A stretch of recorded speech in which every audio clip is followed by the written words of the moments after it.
যারা মানুষের উপর হামলা করতে পারে, মানুষ পরিবেশের অংশ, সেই মানুষের উপর যারা হামলা করতে পারে তাদের জন্য গাছ কাটা কোনো বড় বিষয় না।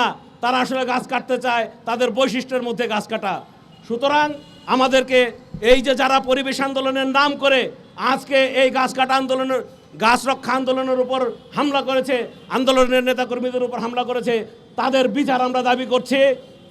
আজকে এই যে পান্থকুঞ্জের গাছ রক্ষার জন্য যে আন্দোলন, সেই আন্দোলনে আমরা শুরু থেকে ছিলাম, ধরিত্রী রক্ষায় আমরা ধরা শুরু থেকে ছিল, আমরা শেষ পর্যন্ত এই আন্দোলনের সঙ্গে থাকব। এবং আমরা বলতে চাই যে অবিলম্বে এই ধরনের গাছ কেটে কংক্রিটের নগর তৈরি করার পরিবর্তে এই গাছকে, এই ঢাকার শহরকে বাসযোগ্য ঢাকা অবশ্যই বানাতে হবে। প্রথমত যদি আমাদের এই পরিবেশ রক্ষা, গাছ রক্ষা আন্দোলন কর্মীদের কোনো কথা বাপার কোনো আপত্তি থাকে, তাদের অপছন্দ হয়, ভালো না লাগে, সেটা পাল্টা কথা দিয়ে তার প্রতিবাদ হতে পারত। রাজীব যে অভিযোগ করেছে সেই অভিযোগে হয়তো টোনটা ভিন্ন ছিল, টোনটা হয়তো ভালো লাগেনি অনেকের, কিন্তু যে অভিযোগ তুলেছে ওই অভিযোগের তো মার দিয়ে পাল্টা কথা হলো না।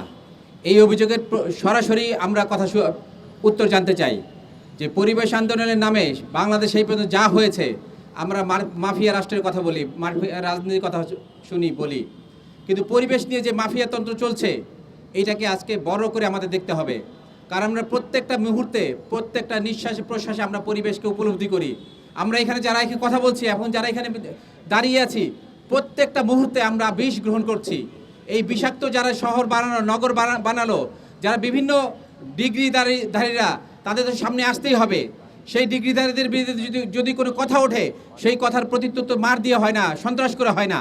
তাই আমি আহ্বান করব, বাপাই বাংলাদেশে একটি নাম করা পরিবেশ আন্দোলনকারী সংস্থা, সেই সংস্থার বিরুদ্ধে যে অভিযোগ উঠেছে সেই অভিযোগের পরিষ্কার কথা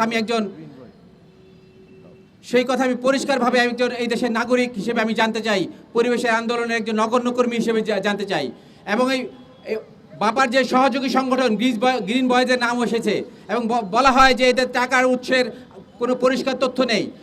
আমরা প্রত্যেকটা পাই প্রত্যেকটা টাকার, প্রত্যেকটা পায়ের আমরা হিসাব চাই।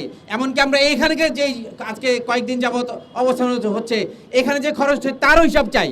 পান্থকুঞ্জ পার্ক বা হাতিঝিল রক্ষা কেন রক্ষা করতে হবে ওইসব আলোচনায় যাব না। এগুলো আমরা আসলে সাধারণ যারা আছি, যারা ভোগ করি, তারা আসলে আমরা জানি যে একটা গাছের প্রয়োজনীয়তা কী। কিন্তু আমরা বারবার দেখেছি যখনই আমরা দাঁড়াই তখন গাছের প্রয়োজনীয়তা বুঝাতে আমাদের অনেক মুখে ফেনা তুলতে হয়।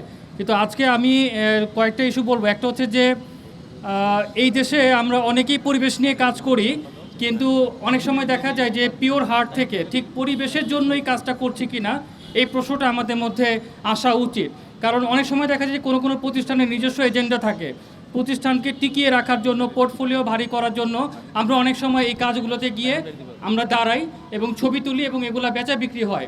তো আমি বলতে চাই যে গাছ রক্ষার আন্দোলন যেটা করছে আমরা দেখতে পাচ্ছি, সেই ধানমন্ডি থেকে শুরু, এদের একটা পিওর জায়গা থেকে করছে। তারা গাছের জন্য করছে, তারা মানুষের জন্য করছে, তারা পরিবেশের জন্য করছে।